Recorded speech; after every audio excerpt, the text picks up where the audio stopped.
2024లో చాలా మూవీస్ వచ్చాయి. వాటిలో తెలుగు, తమిళ్, కన్నడ, మలయాళం, హిందీ ఇలా అన్ని భాషల్లో నుంచి కొన్ని బెస్ట్ మూవీస్‌ని సెలెక్ట్ చేసి ఇప్పుడు నేను మీకు చెప్పబోతున్నా. ఇందులో తెలుగు మూవీస్ గురించి డిస్కస్ చేయను. ఎందుకంటే already best Telugu movies video చేశాను. డిస్క్రిప్షన్‌లో లింక్ ఇస్తా, ఒకసారి చెక్ చేయండి. Hello all, welcome to my channel nomadic cinema. Deadpool and Wolverine. Hollywood నుంచి చాలా మూవీస్ వచ్చాయి. అందులో నాకు ఈ మూవీ చాలా బాగా నచ్చింది. ఈ మూవీలో స్టోరీ పెద్దగా లేకపోవచ్చు, కానీ తెలుగులో చూడడం వల్ల ఈ సినిమా నాకు చాలా బాగా నచ్చింది. అలాగే రీసెంట్ టైమ్స్ లో మార్వెల్ నుంచి వచ్చిన మూవీస్ లో ఇదే బెస్ట్ మూవీ. అండ్ వోల్వరిన్ గా యాక్ట్ చేసిన జాక్మన్ గారికి ఇదొక perfect send off movie. Amar Singh Chamkila, Elvis of Punjab గా పేరు తెచ్చుకున్న జానపద గాయకుడు చమ్కీలా బయోపిక్ గా వచ్చిన ఈ మూవీ చాలా బాగుంటుంది. ఒక పేద కుటుంబం నుంచి వచ్చిన ఈయన ఒక గొప్ప సింగర్ గా ఎలా ఎదిగారు, తర్వాత తనని ఎందుకు హత్య చేశారు, తన జీవితంలో జరిగే ఇన్సిడెంట్స్ అన్నింటినీ అందరికీ కనెక్ట్ అయ్యేలా చాలా బాగా చెప్పారు. లబ్బర్ పాండు క్రికెట్ బేస్డ్ మూవీ కదా అని లైట్ తీసుకున్నా, కానీ రీసెంట్ గా ఈ మూవీ చూశాక చాలా బాగా నచ్చింది. ఈగో క్లాషెస్ వల్ల జరిగే స్టోరీ అయితే చాలా బాగా చూపించారు. ప్రతి ఒక్క క్యారెక్టర్ ని కూడా చాలా బాగా రాసుకున్నారు. సత్యం సుందరం, కార్తీ అండ్ అరవింద్ స్వామి కాంబినేషన్ లో వచ్చిన ఈ మూవీ చాలా బాగుంటుంది. చాలా తక్కువ క్యారెక్టర్స్ తో చాలా బాగా తీశారు. కాకపోతే చాలా స్లోగా ఉంటుంది.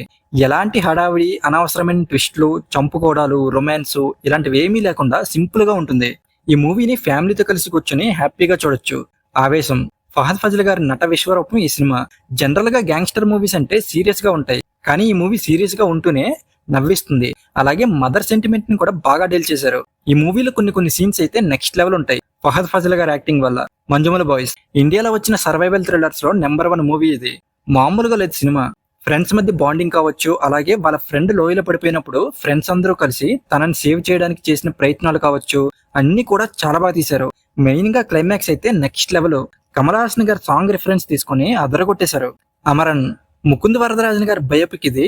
ఈ మూవీలో ముకుంద్ గారి లవ్ స్టోరీ అలాగే ఫ్యామిలీతో ఉండే బాండింగ్ ని చాలా బాగా చూపించారు. సినిమా చూస్తున్నప్పుడు మనం చాలా సీన్స్ లో ఎమోషనల్ గా ఫీల్ అవుతాం. మెయిన్ గా సాయి పల్లవి యాక్టింగ్ కి ఫిదా అయిపోతాం. మహారాజా, ఈ మూవీ చూస్తున్నప్పుడు నార్మల్ గానే ఉంటది, కానీ క్లైమాక్స్ కి వచ్చేటప్పటికి ఈ మూవీ రేంజే మారిపోయింది. అసలు ఎవరు ఎక్స్పెక్ట్ చేయరు. స్క్రీన్ ప్లేతో ఆట ఆడుకున్నాడు డైరెక్టర్. విజయ్ సేతుపతి గారి కెరియర్ లోనే one of the best movie ఇది. నాకు తెలిసి ఈ మూవీ స్క్రీన్ ప్లే గురించి చాలా రోజులు మాట్లాడుకుంటారు. మరి మీకు ఈ మూవీస్ లో బాగా నచ్చిన మూవీ ఏంటి? అలాగే తెలుగులో కాకుండా 2024లో వేరే లాంగ్వేజ్ లో మీరు చూసిన బెస్ట్ మూవీ ఏంటి? కామెంట్ సెక్షన్ లో కామెంట్ చేయండి.